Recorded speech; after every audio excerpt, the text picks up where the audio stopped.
Assalamualaikum warahmatullahi wabarakatuh.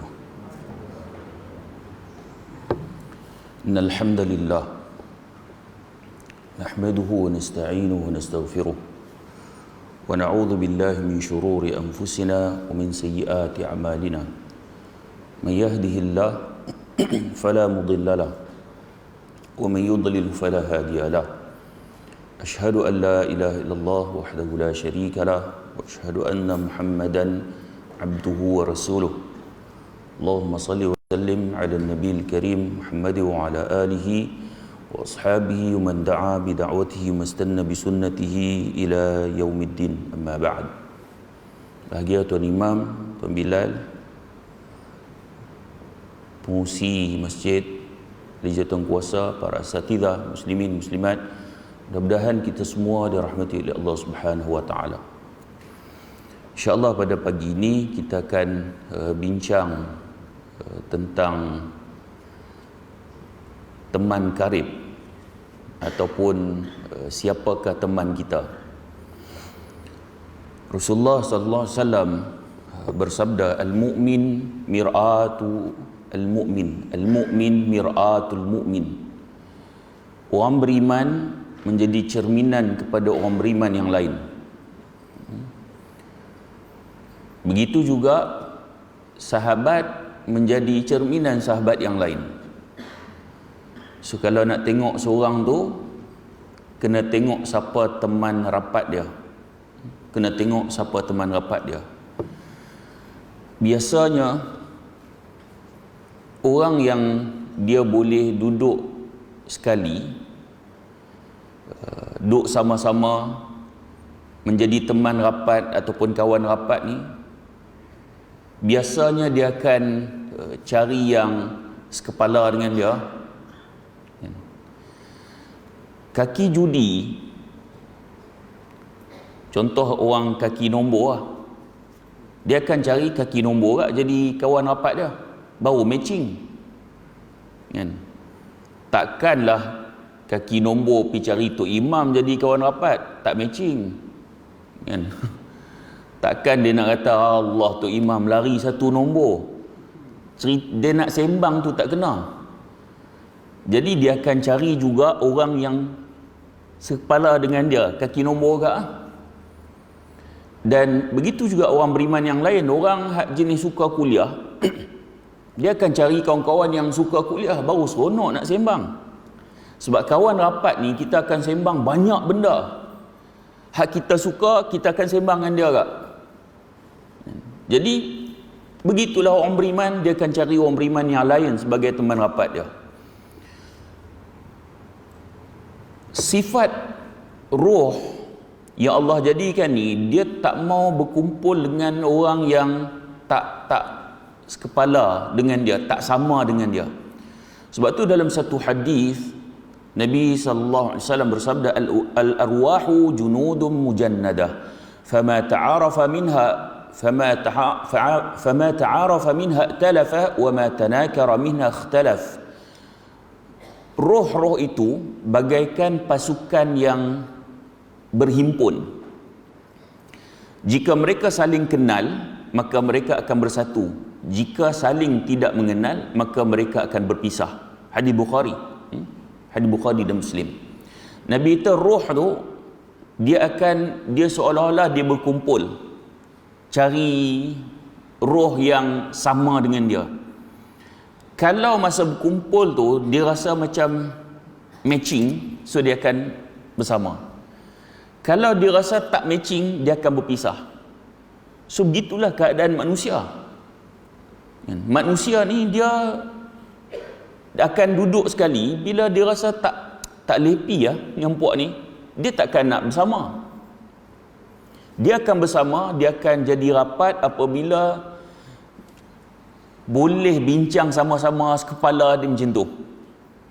Itu sifat manusia ataupun roh manusia. Baik, begitu juga untuk memilih sahabat ni, kita tak boleh pandang remeh. Sebab sahabat ataupun teman karib kita tu benda penting dalam Islam. Nabi sebut, ar-rajulu ala dini khalilihi falyanzur ahadukum man yukhalil. Nabi kata seorang lelaki itu ataupun seseorang itu bergantung kepada agama teman dia, maka hendaklah kamu melihat siapakah yang menjadi teman dia. Maksudnya Nabi sebut dalam hadis ni, agama seseorang tu bergantung pada agama teman dia. Kena tengok siapa teman ataupun kawan dia. Baik, macam kita cerita tadi, biasanya orang yang kaki masjid, dia akan cari had kaki masjid juga. Biasanya begitu. Orang had bermasalah, dia akan cari orang had kaki ketum. Geng dia biasanya had geng ketum ke? Biasanya macam tu. Jadi bila Nabi sebut macam tu, kita boleh nilai diri kita berdasarkan siapa kawan karib kita. Kalau kawan karib kita tu orang baik, mudah-mudahan kita juga adalah orang baik. Sebab kita tak lepi dengan orang bermasalah ni. Tak, kita jadi macam nak sembang pun tak seronok. Kita nak kena cari orang-orang yang saleh juga. Sama juga bagi ibu dan ayah. Bagi ibu dan ayah, kalau nak kenal anak dia, nak kena tengok siapa kawan rapat anak dia. Sebab biasanya anak ni dia tak tunjuk perangai sebenar dia kat rumah. Saya pernah jadi cikgu dulu, sebelum askar pernah jadi cikgu. Jadi mak ayah ni bila anak bermasalah, kalau dipanggil ke sekolah bagi tahu anak dia masalah sekian-sekian, ramai juga mak ayah tak percaya. Dia tahu anak dia bagus kat rumah. Dan memanglah anak dia pelakon pembantu tambahan terbaik di rumah ni. Pandai berlakon, kat sekolah bermasalah. Jadi kalau anak berlakon macam mana pun, kalau kita kenal siapa kawan anak kita, insya-Allah kita boleh kenal pasti dia ni siapa. Kalau kawan-kawan dia semua hak jenis ranggi semacam je, anak aku ni ada masalah ni. Sebab dia cari kawan hak jenis macam tu. Saya masa sekolah menengah dulu macam tu lah, hak geng-geng hak lembut ni, budak-budak lembut ni, dia cari sama-sama geng lembut dia. Kalau kita tengok anak kita kawan dengan geng-geng lembut, patut rasa risau tak? Patut rasa risau. Semacam je kawan-kawan anak aku ni, dia balik dia buat keras kat rumah. Tapi kawan-kawan dia semua nampak lembut semacam, nak kena risau. Kesilapan kadang-kadang mak bapak ni, dia tengok anak-anak kawan geng lembut dia tak risau. Dia tahu anak aku okey. Esok bila pergi universiti, balik-balik tengok baju berbonjoi dah. Baru dia terkejut. Masa sekolah menengah lu tengok anak-anak dia kawan dengan hak geng lembut, dia tak risau. Nabi dah suruh tengok agama kawan dia. Tak mungkin dia boleh jadi dia kawan rapat dengan orang yang tak matching dengan dia, tak sekepala dengan dia. Dia mesti cari orang sekepala dengan dia untuk jadi kawan rapat dia. Jadi mak ayah sepatutnya kena tengok kawan anak dia ada siapa. Nak kena tengok begitu. Baik. Sebab kawan ni dia boleh pengaruhi agama kita. Boleh pengaruhi pandangan hidup kita. Bahkan dalam dunia moden ni boleh mempengaruhi parti politik pula. Kan? Kawan rapat ni. Dalam satu hadis pada Abu Musa, Nabi SAW bersabda, "Mathalul jalisi as-salih, mathalul jalisi as-salih wal jalisi as-saw, kamathali sahibil misk wa kiril haddad. لا يعدمك من صاحب المسك إما تشتريه أو تجد ريحه وكير الحداد يحرق بدنك أو ثوبك أو تجد منه ريحا خبيثة Kata Nabi buat perumpamaan, seorang yang duduk ataupun berteman, berkawan dengan orang yang saleh dan orang yang buruk, macam Nabi kata berkawan dengan orang yang jual minyak wangi dengan tukang besi. Nabi buat perumpamaan, kawan dengan orang saleh dengan orang yang buruk seperti berkawan dengan orang yang jual minyak wangi dan orang yang tukang besi. Nabi buat perumpamaan begitu. Adapun orang yang berkawan dengan penjual minyak wangi ni, dia duk baik dengan penjual minyak wangi, duk pergi kedai hak jual minyak wangi ni, kalau dia tak beli pun, paling tidak dia dah akan dapat rasa bau yang wangi. Manakala berkawan dengan tukang besi, ialah baik dengan tukang besi ni, duk pergi kedai tukang besi, duk tengok dia buat. Nabi kata kalau tak kena, baju tu tak kena bakaran api tukang besi tu pun, setidak-tidaknya dia akan dapat bau dia. Maknanya kalau kita kawan dengan orang baik, kalau tak dapat semua hak dia pun, tempiah hak baik dia tu kita akan dapat. Kalau berkawan dengan orang yang buruk, kalau kita tak ambil semua hak dia pun, tempiah dia tu ada. Saya kembali balik sebab kita tengok yang anak-anak tadi ni, sebab tengok remaja sekarang ni, kita risau kan. Di samping tu kita nak kena perbaiki. Saya tak tahu orang remaja belah Perlis ni macam mana. Tapi kalau kita duk pergi kedai makan belah KL, ialah yang baik pun ramai, Kadang-kadang budak-budak ahad sekolah menengah duduk ni, dia punya cakap tu Allah. Sambil-sambil lah minta maaf saya sebut. Sial lah kau, dia macam tu. Mulut tu dah jadi macam biasa, sembang biasa. Tu belum maki gitu. Maksudnya, hak sembang biasa tu macam tu dah. Kalau maki boleh bayang macam mana. Kalau kita tengok kawan-kawan baik anak kita, jenis cakapnya tu, kita nak kena risau. Nabi dah kata dah, kawan dengan hak buruk ni, kalau tak ambil semua, dia akan dapat agak sikit. Anak aku sembang macam mana? Kawan-kawan baik dia, pakat duk cakap macam tu, anak aku ni macam mana? Contoh macam sekolah menengah, geng-geng hak badan dakwah ni, dia duk kawan, bukanlah makna tak kawan dengan yang lain, tapi kawan rapat tu geng badan dakwah kak. Hak kaki lompat pagar, kawan baik kaki lompat pagar kak. Sebab tu kalau mak ayah dia tengok anak dia berkawan dengan orang yang bermasalah, dia nak kena risau. Mesti ada something wrong somewhere-nya, mesti anak dia ada masalahnya. Sebab kawan rapat dia macam tu. Try sekali anak-anak hang panggil kawan-kawan baik hang ni, kawan baik hang, kita makan-makan sikit nak tengok kawan anak kita hak baik tu macam mana. Nak tengok. Baik.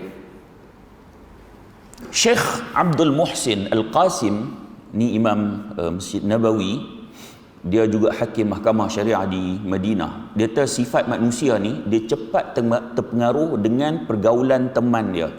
Ini sifat manusia. Sebab manusia boleh terpengaruh dengan binatang, apatah lagi manusia dengan manusia.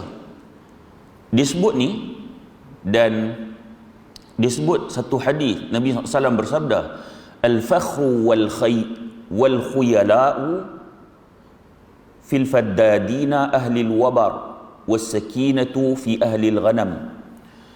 Kata Nabi, hadis Bukhari Muslim ni, Nabi kata kesombongan dan keangkuhan terdapat pada orang-orang yang meninggikan suara di kalangan pengembala unta, dan ketenangan itu terdapat pada pengembala kambing.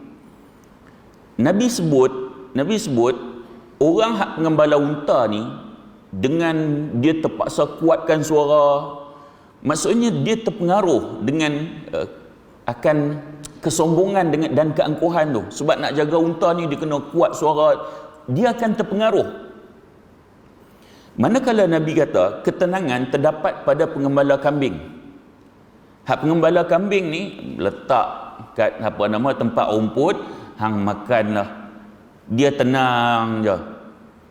Jadi Syekh ni kata, kalau dengan binatang yang kita tak faham bahasa dia pun boleh terpengaruh.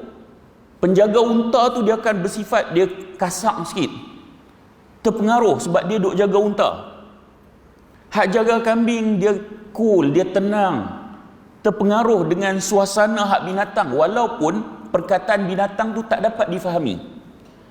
Syekh ni kata apatah lagi manusia yang kawan rapat dia boleh difahami perkataan, tambah lagi akan terpengaruh. Dengan binatang pun terpengaruh, apatah lagi dengan manusia.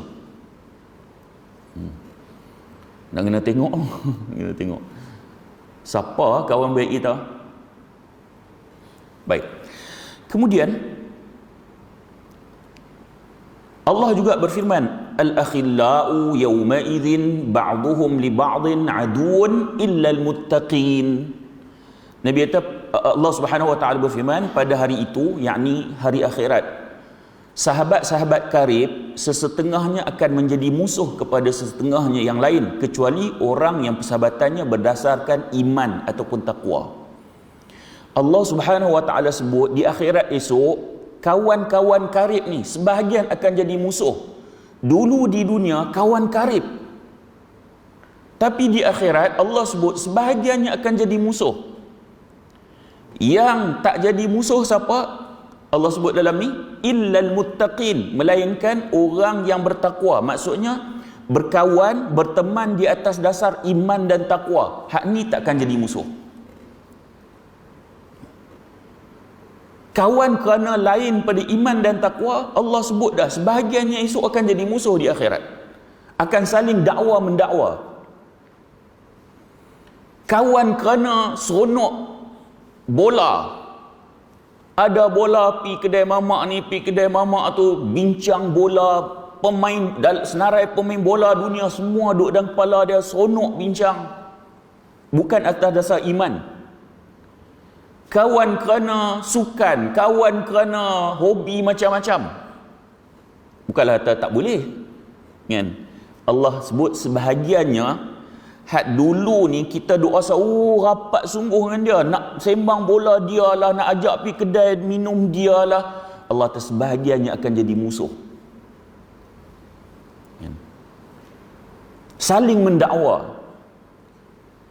Ya Allah, dia ni lah duk ajak aku pergi kedai, masa tu dah masuk dah salat waktu salat di masjid ni. Tak, dia duk ajak pergi kedai, duk mendakwa kawan dia dakwa. Tak, dia lah yang ajak aku. Tak, dia ajak aku. Saling mendakwa. Sebab tu kadang-kadang kita akan rasa kawan kita tu bagus dah. Bagus tak bagus ni bukan penilaian manusia, tapi penilaian agama. Penilaian agama. Kita pergi tanya orang had duk bubuh cakora ya. Orang Belah Utara kan. Dia tahu kawan hak ni bagus. Tiap-tiap kali beli cakora dia belanja. Dia belanja. Aku tak pernah keluar duit, dia hak duk belanja. Bagi dia, kawan dia tu bagus, kan? Kawan hak kaki nombor ekor, dia tahu dia ni bagus sungguh. Dah berapa kali, 5 kali dia menang. Oh, menang tu cari saya terus pergi belanja kedai makan tu. Oh, bagus dia, tak kedekut duit ni. Bagi dia, kawan dia tu bagus atas penilaian dia. Sekarang ni kita nak menilai kawan dan teman kita bagus tu dari sudut agama.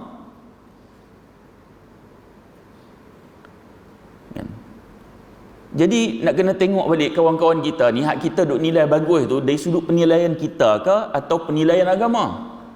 Jangan buat salah, sebab Allah sebut dah esok kawan rapat akan dakwa kita. Kalau kawan-kawan yang saleh, kawan-kawan yang baik, dah Allah sebut illal muttaqin, orang yang bertakwa, kawan atas dasar iman. Hak jenis ni dia takkan dakwa kita. Nak dakwa apa? Masa salat dia main masjid, cakap tak ada duk maki, tak ada duk mengumpat orang, nak dakwa apa? Baik. Kita tengok beberapa karakter yang bagus untuk dijadikan sahabat karib. Pertama sekali, akidah yang lurus. Kawan kita nak ambil kawan yang untuk kawan rapat ni, kawan baik ni, dia ada bagi beberapa karakter. Pertama sekali, akidah tu mesti betul. Kan? Kalau kita tengok kisah Abu Talib, bapa saudara Nabi. Bapa saudara Nabi. Dia mati dalam keadaan akidah yang kufur. Masa dia duduk sakit tu, dalam perjalanan nak mati tu, dia duduk sakit, duduk pembaringan tu, Nabi ada di sisi Abu Talib. Nabi tu duduk ada. Dan di samping tu, yang ada dekat Abu Talib ni adalah Abu Jahal dan Abdullah bin Abi Umayyah. So Nabi ada dua orang lagi pemuka Quraisy, Abu Jahal dan Abdullah bin Abi Umayyah. Jadi Nabi cakap pada Abu Talib, Nabi kata, wahai bapa saudaraku, katakanlah la ilaha illallah. Ucap, Nabi suruh ucap kalimah la ilaha illallah. Kata Nabi, kalimah ini akan jadi bahan pembelaanmu di akhirat nanti. Hak ni aku jadi saksi, akan jadi bahan pembelaanmu. Nabi ucap berulang kali kepada bapa saudara dia. Tapi masa tu, dua tokoh kafir ni, dia kata apa? Wahai Abu Talib, apakah kamu membenci agama Abdul Muttalib? Nampak? Ni, kawan rapat ni, nak mati dah ni. Hang benci ke agama Abdul Muttalib ni? Maksudnya jangan peduli hak Muhammad ni. Kalau hang ambil, hang mengucap ni, maknanya hang benci dengan agama Abdul Muttalib. Lalu Abu Talib tak mengucap sampai mati. Ni hak kawan rapat ni, pengaruhi sampai saat nak mati tu. Jangan. Akidah kena cari akidah yang lurus. Akidah yang lurus. Kemudian yang kedua, cari kawan yang taat ibadah dan menjauhi maksiat pada Allah. Allah sebut wasbir nafsaka ma'al ladzina yad'una rabbahum bil ghadati wal 'ashyi yuriduna wajhah. Sabarkanlah dirimu bersama orang yang berdoa kepada Allah pada waktu pagi dan petang, yang mereka itu menginginkan wajahnya. Ibnu Kathir dia kata apa dalam berdasarkan ayat ni, duduk bersama orang yang ingat Allah, yang bertahlil apa? La ilaha illallah. Bukan sebahagian kepercayaan orang tu tahlil mesti majlis tahlil, ada bacaan-bacaan sekian, kemudian lepas tu ada makan. Yang kata tahlil ni ialah ucapan la ilaha illallah. Kemudian bertasbih, ucapan memuji Allah subhanallah, bertakbir, dan memohon padanya di waktu pagi dan petang di antara hamba-hamba Allah, baik mereka itu orang miskin atau orang kaya, baik mereka itu orang kuat maupun orang yang lemah. So Ibnu Kathir kata, maksud ayat ni, kita nak kena cari kawan orang-orang yang saleh, orang yang mulut dia duk berzikir, cakap benda yang baik, buat benda yang baik. Nak kena cari orang macam tu. Sama ada dia orang kaya ke, orang miskin ke, orang kuat ke, orang lemah ke, dia bertakwa, dia saleh, ambil orang macam tu jadi kawan. Yang ketiga, berakhlak terpuji dan bertutur kata baik. Rasulullah kata, akmalul mu'minina imanan ahsanuhum khuluqa. Orang beriman, mukmin yang paling sempurna imannya adalah mukmin yang paling baik akhlaknya. Ni nak kena cari kawan yang mukmin, yang beriman. Ciri-ciri orang beriman apa dia? Orang beriman yang paling baik akhlaknya. So nak kena cari kawan yang akhlak baik, cakapnya baik, tak ada Mulut dia kita tak dengar benda-benda kotor keluar pada mulut dia. Cari kawan macam tu. Cari kawan macam tu. Al-Ahnaf bin Qais dia kata, kami dulu selalu mengikuti Qais bin Asim. Melalui dirinya kami belajar kesabaran dan kemurahan hati sebagaimana kami belajar ilmu fiqh. Ahnaf bin Qais dia kata, kami dulu selalu ikut Qais bin Asim. Daripada Qais bin Asim ni kami dapat belajar sabar, dapat belajar kemurahan hati. Sebab duk ikut dia. Memang sungguh kita ni, kalau kita pergi dekat dengan orang baik, gamak kita duk sembang benda kotor. Tak gamak, tak keluar. Tak keluar. Kita tengok muka dia pun rasa Allah sejuk hati. Rasa tenang. Tak ada duk ingat hak dunia je. Kawan kan dia ni kira jiwa rasa tenang, tak serabut. Sebab tu Al-Ahnaf bin Qais dia kata macam tu. Ikut Qais bin Asim ni, dia kata kami belajar sabar. Tengok dia, duduk dengan dia, kami belajar kesabaran daripada dia. Belajar kemurahan hati bila duduk kawan dengan dia. Yang keempat, kawan yang suka menasihati dalam kebaikan. Maksudnya kawan yang baik ialah kawan yang suka nasihat kita. Sebab hadis yang awal tadi, al-mu'min mir'atul mu'min, orang beriman jadi cermin kepada orang beriman yang lain. Apa maksudnya lagi? Cermin, kalau kita tengok, kita akan nampak baik kita dan kita akan nampak buruk kita. Kita tengok cermin. Di samping nampak rambut dah rapi, dah nampak baju kemas dah, tengok Allah ada jerawat.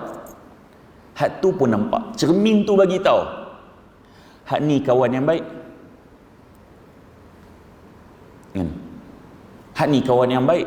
Maksudnya kawan yang baik ni, dia tengok kita ada masalah aja, hang ni pasal apa nampak macam lain, masjid pun jarang mai, ada masalah apa?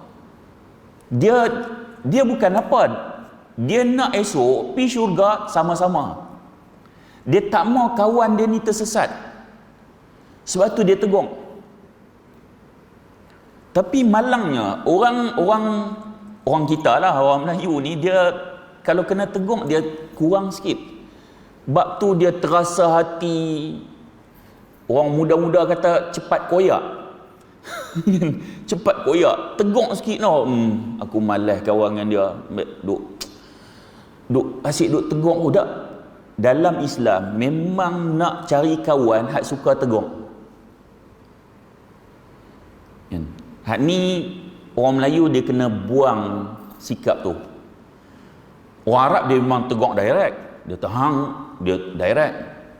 Tak apalah orang Melayu dia lemah lembut sikit, tak apalah, tapi jangan cepat koyak ah.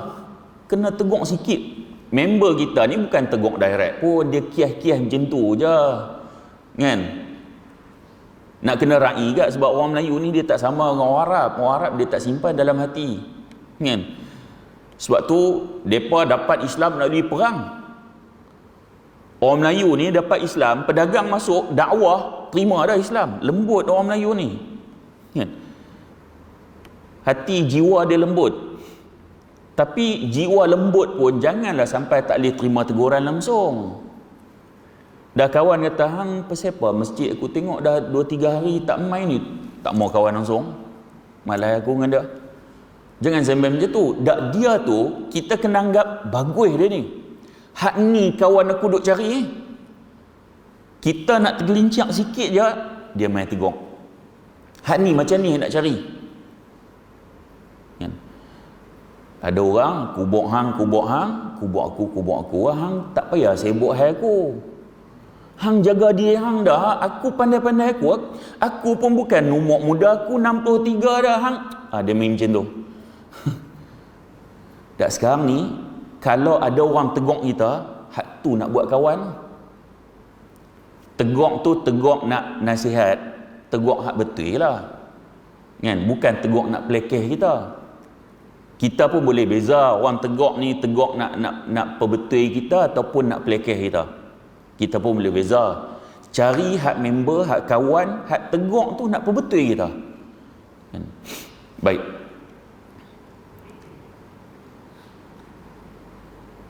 Dia kata lagi, kalau kawan tapi jenis tak peduli kesalahan yang kita buat, kita nak kena nilai balik persahabatan tu. Kita kawan rapat dengan dia tak pernah tegur kita. Kita buat salah macam mana pun, kita mengumpat depan dia ke apa, dia tak pernah tegur kita. Dia ternilai balik persahabatan tu. Kembali pada ayat yang tadi ni, sebahagian sahabat dia akan dakwa kita. Dia akan dakwa kita. Baik. Allah Subhanahu wa taala berfirman surah Al-Asr, illal ladzina amanu wa amilus salihati wa tawasaw bil haqqi wa tawasaw bis sabr. Melainkan orang-orang yang beriman yang saling berpesan-pesan kepada kebenaran dan saling berpesan-pesan kepada kesabaran. Maknanya orang beriman nak jadi kawan yang baik ialah yang selalu berpesan-pesan kebenaran, berpesan-pesan kepada kesabaran. Berwasiat, watawasau, sentiasa berpesan-pesan. Wasiat tu maksudnya pesanan, pesan. Semalam saya dah sebut dah, macam khatib baca khutbah kan, salah satu rukun khutbah dia mesti pesan kepada takwa. Usikum wa iyaya bitaqwallah. Aku berpesan pada diri kamu dan pada diri aku dengan takwa pada Allah. Usikum. Aku berpesan. Kalimah wasiat tu adalah berpesan. Wa tawasau bil haqqi wa tawasau bis sabr. Dan berpesan-pesan terhadap urusan al-haq, kebenaran, dan berpesan-pesan terhadap urusan kesabaran. Berpesan-pesan dengan kebenaran, berpesan-pesan dengan kesabaran. Baik, maksudnya wasiat tu ialah pesan. Cuma orang Melayu kita allergic dengan perkataan wasiat. Sedangkan wasiat tu adalah pesanan. Kita allergic. Kalau tuan-tuan tak percaya, balik rumah lagi, hak mana isteri tak mai dengar kuliah, balik rumah panggil isteri ni, abang nak bagi wasiat sikit ni. Dia kata lain macam lelaki aku ni pasal apa wasiat pula. Kan? Kita panggil anak-anak kita ni. Mai duk Ustaz, ni abah nak wasiat sikit. Hak anak duk fikir 3 relung ada datang sana, rumah sewa ada datang sana kan. Duk fikir abah ada cakap ni abah nak wasiat ni, hampa dah besar-besar ni kena pergi sembahyang kat masjid. Lagi ayah dah tu lah wasiat. Dah tu lah wasiat ayah. Dia duk nampak 3 relung hak rumah sewa nak bagi apa, wasiat dia nampak tu. Lepas tu belakang duk cerita lain macam kita tengok ayah kita siap wasiat ni. Pada wasiat itu berpesan, pesan-pesanan kan. Nabi dalam hadis Nabi sebut tentang wasiat. Jibril yusini, Jibril sentiasa berwasiat padaku tentang jiran. Maksudnya Jibril datang pesan pada Nabi. Baik. Jadi ini sifat kawan yang baik. Kemudian yang kelima, zuhud terhadap dunia. Nabi bersabda, izhad fid dunya yuhibbukallah. Wazhad fima 'indan nasi yuhibbukan nas. Zuhudlah terhadap dunia maka engkau akan dicintai Allah, dan zuhudlah terhadap apa yang ada pada manusia maka engkau akan dicintai manusia. Hadis Ibn Majah. Itu juga ada dalam As-Sahihah.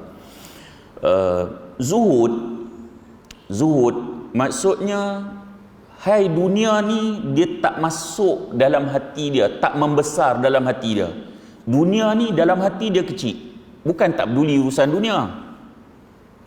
Jadi kalau nak cari kawan yang zuhud tentang urusan dunia ni, topik perbincangan dia bukan dunia aja.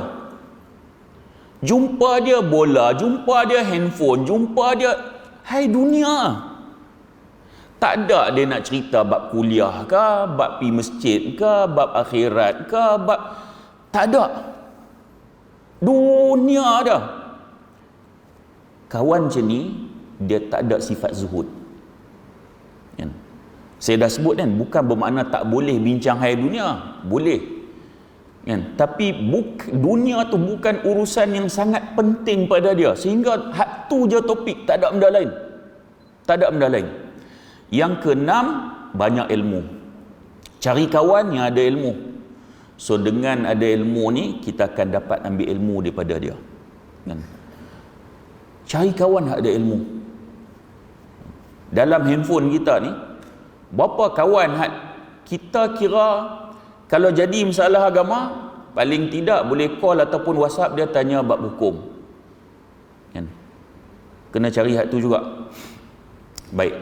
Kemudian kawan yang selalu menjaga wibawa dia dan kehormatan dirinya dan hal-hal yang tidak layak menurut pandangan masyarakat.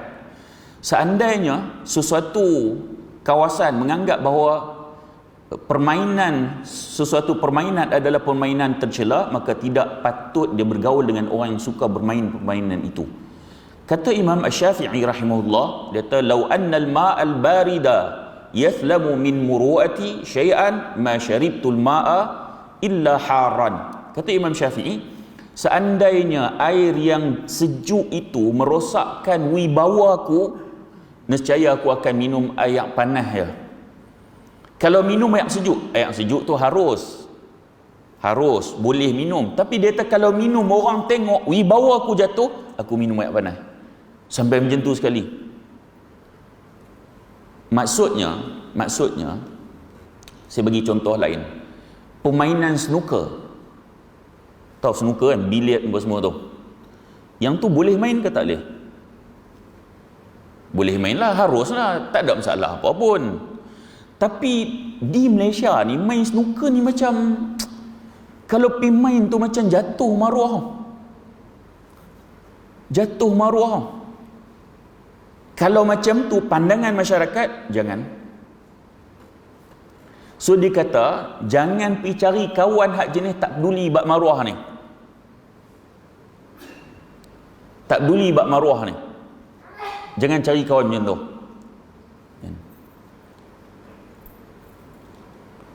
Hak tu kira yang harus.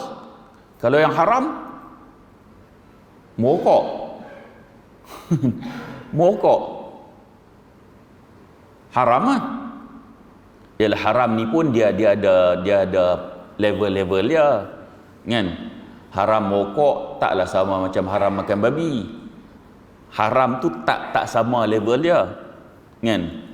Haram merokok tak sama lah macam haram berzina.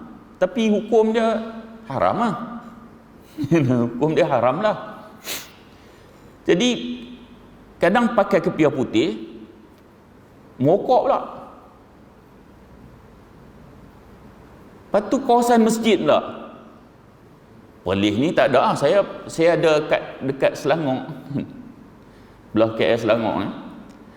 Ada masjid yang dia kawasan makan dia tu kawasan lapang kat luar. Duk makan lepas tu merokok. Kepiah putih. Dia tak jaga maruah dia. Kalau hang tak boleh tahan sangat, hampir sorok-sorok dah. Kan? Jenis tak boleh tahan. Ustaz, saya tak boleh berhenti merokok. Saya pernah berhenti Parkinson. Jenis tak boleh macam tu. Kot lah kalau ada jenis macam tu, hampir sorok-sorok lah. Maruah. Kan? Nak kena jaga. Apatah lagi kalau orang tu ustaz, tok imam, pak haji. Sebab masyarakat dia bukan ada dalil masyarakat awam. Hujah dia ustaz buat, pak haji buat, tok imam buat. Kata hang ni merokok, dia bukan qala Allahu ta'ala, dia tak ada yang tu. Dia tak sabda Nabi sallallahu alaihi wasallam, tak ada yang tu. Dia kata tok guru pondok aku pun merokok, ustaz ni pun merokok, ustaz mai kuliah tempat aku keluar minum merokok biasa. Hujah dia macam tu. Oh, lagi kacau. Jadi hak tak peduli tentang maruah wibawa ni, dia kata jangan ambil buat kawan rapat. nanti maruah kita juga akan tercalar. Kemudian kawan rapat ni jangan orang yang kuat bergurau, dan dia tu hendaklah tidak banyak gurau dan meninggalkan hal-hal yang tidak bermanfaat. Jangan hak jenis banyak sangat lawak. Banyak sangat lawak, lupa akhirat. Kira jumpa dia nak tergelak. Trend sekarang ni bukan nak kawan je hak lawak, dia mau ceramah pun lawak. Ustaz ni tak best, tak ada lawak. Tengok ustaz tu bagi salam nak tergelak lah. Baru bagi salam, ustaz terkenal dengan lawak. Trend macam tu. Kalau Dr. Zulkifli Al-Bakri, Menteri Agama kan, macam tu tak mau. Walaupun dia punya kuliah tu penuh dengan isi, hak tu tak mau, tak pandai lawak. Hang mau lawak, hang panggil Johan Maharaja lawak, mai kuliah tempat hang. Tak sampai beragama mau lawak. Bila permintaan masyarakat macam tu, masyarakat mau, ahli masjid, ahli surau mau jenis lawak. Akhirnya ustaz sebelum pergi kuliah, hari ni lawak apa aku nak buat? Kalau tak buat lawak, nanti orang tak mau dah. Ustaz ni tak lawak. Sebab permintaan ustaz ni dia mau hak lawak. Kacau. Akhirnya pergi ceramah hak duk lawak je, tak bawa balik apa pun. Bini kat rumah tanya, abang macam mana kuliah ni ceramah tadi? Oh best. Best je no, lawak. Semua orang gelak, tak bawa balik apa-apa. Hak dia bawa balik teringat lawak tadi ni. Tentang akhirat tak ada. Rugi. Sama juga kawan-kawan ni, kalau nak cari hak kawan rapat, bukanlah hak jenis hak pak lawak ni. Bukan maknanya tak boleh kawan dengan dia. Hak kita sembang ni hak kawan rapat. Hak ni kita nak bincang macam-macam. Hak kawan rapat ni. Ni kawan dunia akhirat. So jangan cari hak jenis macam tu, dan jangan cari orang yang ataupun cari orang yang meninggalkan benda yang tak bermanfaat buat dia, untuk urusan akhirat dia. Sebab tu Nabi kata min husni islamil mar'i tarkuhu ma la ya'ni. Orang yang baik Islam dia ialah orang yang meninggalkan benda yang tak bermanfaat untuk dia. Kita sembang dengan dia, bila hak benda tak ada manfaat untuk dia ni, kira dia tak mau sembang hari tu. Kita ni kadang-kadang kita duduk kat jalan tu, zaman sekarang hak jadi jam tu pasal apa? Aksiden satu je, patutnya tak jam pun. Hak jadi jam pasal apa? Sebab tak meninggalkan benda hak tak ada kaitan dengan dia. Semua pakat nak tengok pasal apa? Dah hak turun tolong tu okey. Ni hak tak ada kena-mengena. Semua nak tengok, bila nak tengok jadi lambat. Zaman sekarang saya ambil ni dengan handphone lagi, melaporkan daripada tempat kejadian kan, video pula, benda tak ada kaitan dengan dia. Tinggalkan. Hak jenis kawan macam tu, hak suka hak duk sembang, hak duk berbicara benda hak tak ada kaitan dengan dia, tak ada manfaat untuk agama dia, bukan kawan rapat. Bukan kawan rapat. Baik. Kita dah senaraikan, nak habis. Kita dah senaraikan hak kriteria kawan tu. Memang susah nak dapat macam tu. Realitinya memang susah. Tapi kalau kita senaraikan tadi ada 8, kot ada 6, ada 5, okey lah. Kan? Kita nak cari had yang mungkin lebih baik. Had tu nak bagi jadi kawan kita. Kan? Tapi kalau kita usaha, maksudnya kita sendiri jadi baik, Allah akan anugerahkan kawan yang baik. Bila kita jadi baik, orang hak mai dekat kita nanti orang baik juga. Contoh bagi mudah faham. Dia dulu kaki nombor. Lepas tu dia berhenti tikam nombor ni, duk main masjid pula. Hak kaki nombor tu nak sembang dengan dia. Lain macam Mamat ni. Dia pun tak mau dekat dah. Lain-lain hak main dekat siapa orang masjid ni. Nampak? Jadi untuk nak dapat kawan baik, kita perlu jadikan diri kita baik dulu. Sama juga nak dapat pasangan yang baik, kita kena jadikan diri kita baik dulu. Anak-anak kita hak bermasalah, hang nanti ni takut nanti hang punya pasangan buruk, hang kena ubah perangai hang dulu baru dapat pasangan yang baik. Kadang kaki cakoroi tanya dia, hang nak bini macam mana? Isteri yang solehah. Amboi. Hang dulu mau baik, baru dapat pasangan yang baik. Baik. Yang kita sebut tadi ni perlu diberi catatan penting. Apa yang kita sebut tadi bukanlah bermakna kita tak boleh kawan dengan orang hak lain ni. Bukan tak boleh kawan dengan hak geng lawak, hak geng dunia, hak orang fasik. Bukan tak boleh kawan, boleh kawan. Cuma hak kita sebut ni ialah untuk jadi kawan rapat kita tu, hak nak kita sembang semua benda ni. Baik. Sebab itu para ulama menyebut dalam hal ini, Syekh Uthaymin juga disebut, dia kata kalau dalam pergaulan dengan orang fasik, orang kaki dosa ni, kalaulah kita boleh, kita kawan dengan dia untuk kita nasihat dia, kita boleh berkawan dengan dia. Tak apa, nak kawan tak apa. Tengok lain macam tu imam kawan dengan kaki cakoroi, tak apa. Tapi dengan syarat kita ada rasa nak nasihat dia, dan kita rasa aku boleh nasihat dia.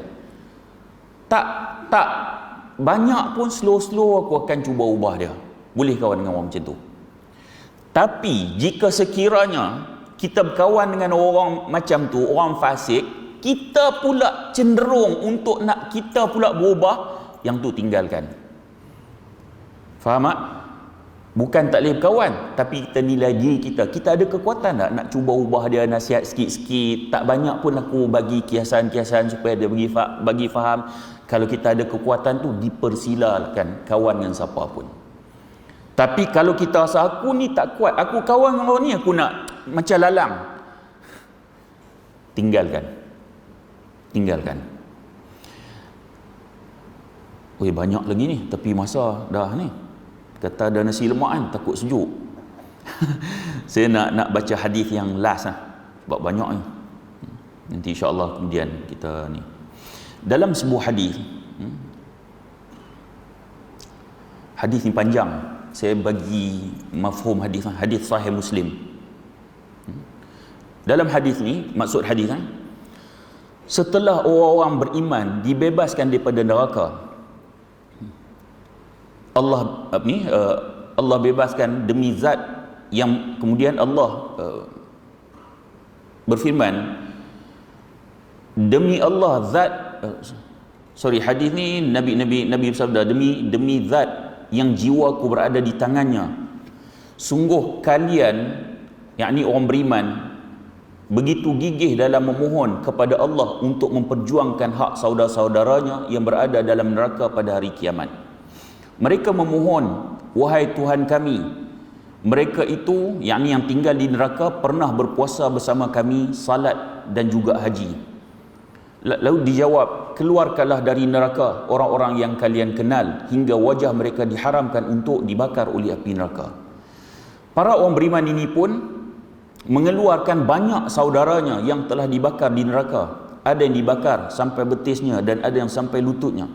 Kemudian orang beriman itu melaporkan kepada Allah, ya Tuhan kami, orang yang engkau perintahkan untuk dikeluarkan daripada neraka sudah tidak tersisa lagi.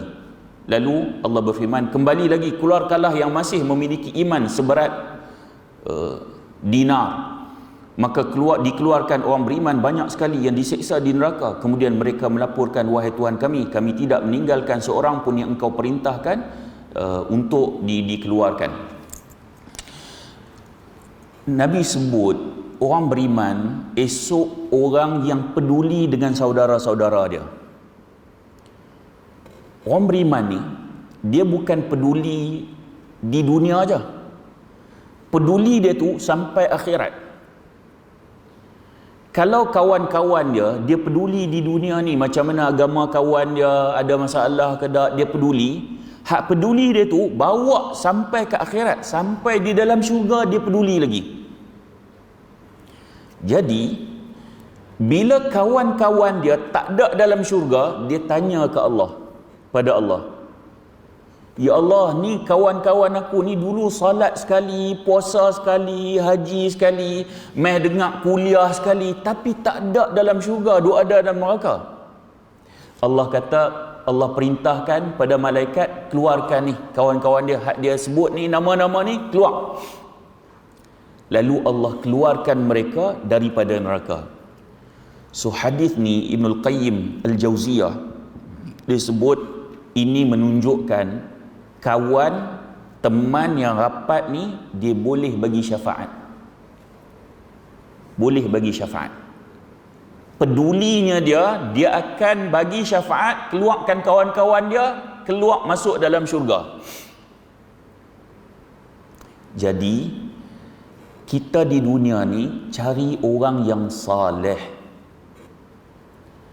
Esok di akhirat kalau kita tak ada dalam syurga tu, dia akan minta pada Allah untuk kita masuk dalam syurga. Dia akan bagi syafaat.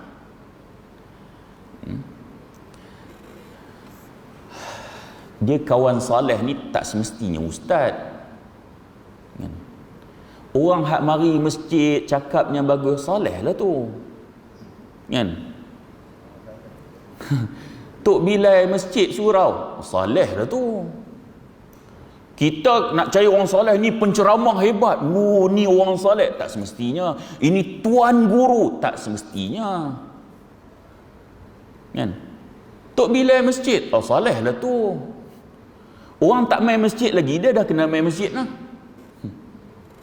Saya duduk ada di tempat saya di KL ni. Ada sebuah surau tu, Tok Bilal 30-an, muda lagi. Pukul 5 dah ada kat surau. Kita dah tak bangkit lagi, dia dah kat surau. Tiap-tiap hari. Soleh lah tu. Orang-orang macam ni, kan? Sekali-sekala mau, jom pergi kedai makan, belanja. Sampai diingat kita. So senarai nama kita tu ada pada dia. Oh bagus dia duk belanja aku, ajak aku apa semua. Hang nak pergi mana, nak pergi, jom aku bawa. Maknanya senarai nama kita tu ada pada dia. Esok kalau dia masuk syurga, katalah ada 100 syafaat dia boleh bagi, katakanlah, dia akan bagi syafaat pada siapa? Isteri dia, mak ayah dia, adik-beradik dia. Ada baki 30 orang lagi. Agak-agak dia nak bagi kat siapa? Orang tak kenal ya? Tak. Dia akan cari senarai dia kenal. Oh, dia ni dulu di dunia bagus, tolong aku, belanja aku makan. Cari orang soleh. Sampai senarai nama kita tu ada pada dia. Supaya esok kalau dia masuk syurga, diingat kat aku. Mau cari orang macam tu. Kan? Cari orang baik ni, buat baik dengan dia. Tak rugi. Kan? Buat baik dengan orang yang saleh ni untuk jadi teman rapat kita. Jadi saya kira mudah-mudahan sampai situ je. Saya pun dah sejuk sangat ni. Sejuk sangat. Mudah-mudahan pertemuan kita ada manfaat. InsyaAllah kalau diizinkan oleh Allah, nanti insyaAllah kita akan sambung kuliah dalam topik yang lain. Mudah-mudahan pertemuan kita ni ada manfaat. Kasar bahasa mohon maaf. Dan saya sudahi dengan aqulu qawli hadha wa astaghfirullahal azim li wa lakum. Wassalamualaikum warahmatullahi wabarakatuh.